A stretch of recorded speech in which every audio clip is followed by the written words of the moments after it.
नमस्ते, मैं हूँ आपका दोस्त सिकंदर और आप देख रहे हैं हिंदी यूट्यूब चैनल कृषि फसल। इस चैनल पर आपको हर एक कृषि फसल के बारे में विस्तार से A to Z जानकारी देखने को मिलेगी, इसलिए अपनी खेती का डॉक्टर आप खुद बन सकते हैं।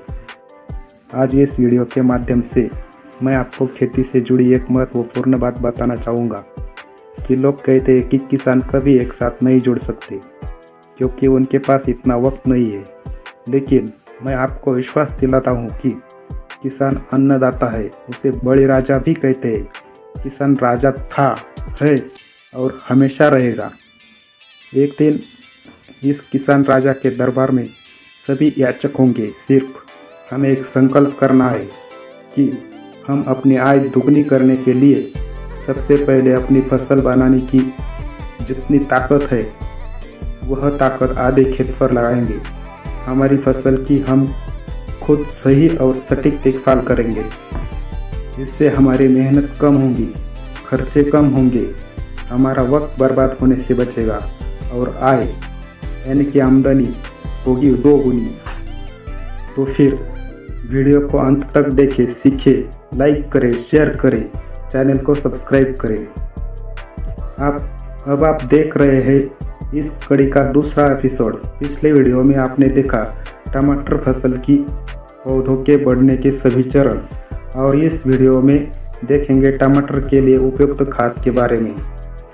टमाटर की अच्छी पैदावार के लिए मुख्य खाद 4 प्रकार की है, जिसमें पहला है नाइट्रोजन, दूसरा फास्फोरस, तीसरा पोटेशियम और चौथा है जो कि सबसे महत्वपूर्ण है जैविक कर। अब हम पहला मुख्य खाद नाइट्रोजन का टमाटर की फसल में कार्य, कमी और अधिकता के दुष्प्रभाव, उसके उपाय और ज़रूरत के बारे में जानते हैं। नाइट्रोजन का मुख्य काम पौधे के विकास और वृद्धि को बढ़ावा देना है। नाइट्रोजन का कार्य है पौधे में प्रोटीन, एंजाइम, हरियाली और क्लोरोफिल का निर्माण, पौधे की वृद्धि, फूलों और फलों का विकास करने में सहायता करना, अन्य पोषक तत्वों का अवशोषण करना।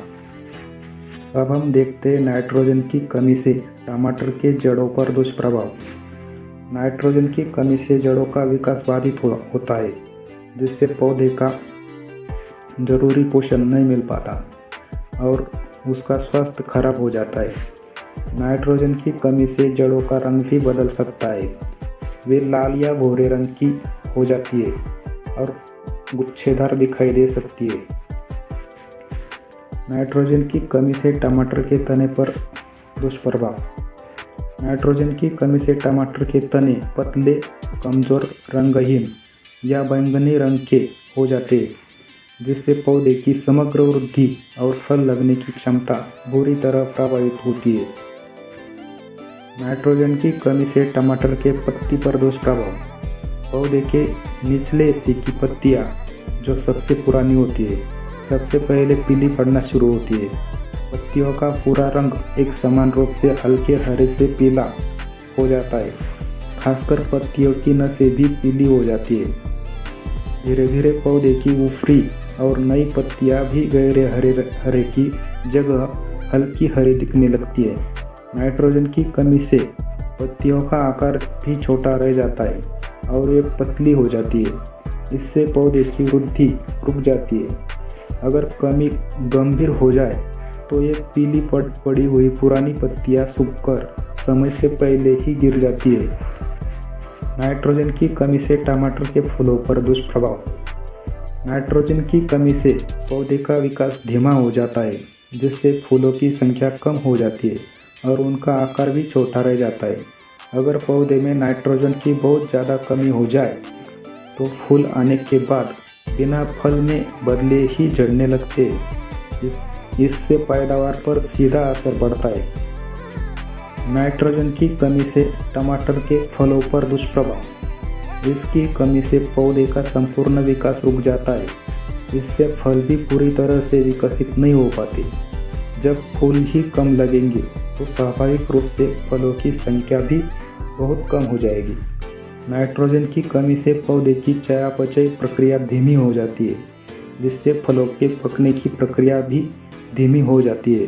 गंभीर कमी की स्थिति में फलों का रंग सामान्य गहरा लाल होने के बजाय थोड़ा हल्का रह सकता है।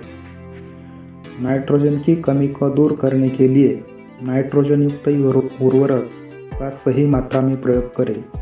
थोड़ी सी सूखी गोबर की खाद 15-20 दिन के अंतराल से पानी में घोलकर दें। अब हम देखते हैं टमाटर के पौधे के जड़ों पर नाइट्रोजन की अधिकता के दुष्प्रभाव।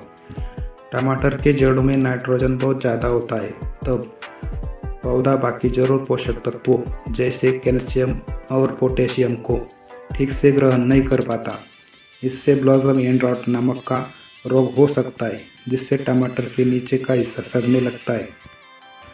टमाटर के पौधे के तने पर नाइट्रोजन की अधिकता के दुष्प्रभाव। इसकी अधिकता से कमजोर तने और ज़्यादा पत्तियों के कारण पौधा फफूंद और कीटों के हमलों के लिए ज़्यादा संवेदनशील हो जाता है। तने और शाखाओं पर नाइट्रोजन की अधिकता से टमाटर का पौधा झाड़ीदार तो दिखता है, लेकिन असल में वह कमज़ोर और उत्पादन क्षमता में बहुत पीछे रह जाता है। टमाटर के पौधे के पत्ती पर नाइट्रोजन की अधिकता के दुष्प्रभाव। पत्तियां बहुत ज़्यादा हरी और पतली हो जाती है। अधिक नाइट्रोजन के कारण पत्तियों के किनारे पीले हो सकते हैं और जल सकते हैं।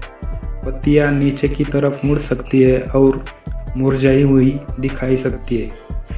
ज़्यादा नाइट्रोजन से पौधों में फफूंद और अन्य बीमारियों का खतरा बढ़ सकता है, जिससे पत्तियां कमज़ोर हो सकती है। टमाटर के पौधे के फूलों पर नाइट्रोजन की अधिकता के दुष्प्रभाव। टमाटर के पौधों को फूल आने के समय नाइट्रोजन की अधिक मात्रा देना एक बड़ी गलती है। इससे फूल गिरने लगते हैं, फल कम बनते हैं और अंततः पूरी फसल प्रभावित हो सकती है। टमाटर के पौधे के फलों पर नाइट्रोजन की अधिकता के दुष्प्रभाव। टमाटर के पौधों पर नाइट्रोजन की अधिकता से अगर फूल आते भी हैं तो फल बनने और पकने में ज़्यादा समय लगता है। फलों का विकास सही ढंग से नहीं हो पाता, जिससे वो छोटे, बेतरतीब आकार के और कम स्वादिष्ट होते हैं। अब हम जानते हैं टमाटर की फसल में नाइट्रोजन की ज़रूरत कब होती है। फसल में नाइट्रोजन की सबसे ज़्यादा ज़रूरत पौधे की शुरुआती वृद्धि अवस्था में होती है, यानी रोपाई के बाद जब पौधा अपनी जड़ और पत्तियां विकसित कर रहा होता है। इस समय नाइट्रोजन पौधे के स्वस्थ विकास और नई पत्तियों के निर्माण के लिए बहुत ज़रूरी होता है। इसके बाद जब फसल फूल आने और फल बनने की अवस्था में आती है तो नाइट्रोजन की ज़रूरत सबसे कम हो जाती है। यह ध्यान रखना जरूरी है कि संतुलित मात्रा में खाद देना हमेशा सबसे अच्छा होता है, ताकि फसल हर चरण स्वस्थ रहे और आपको अच्छी पैदावार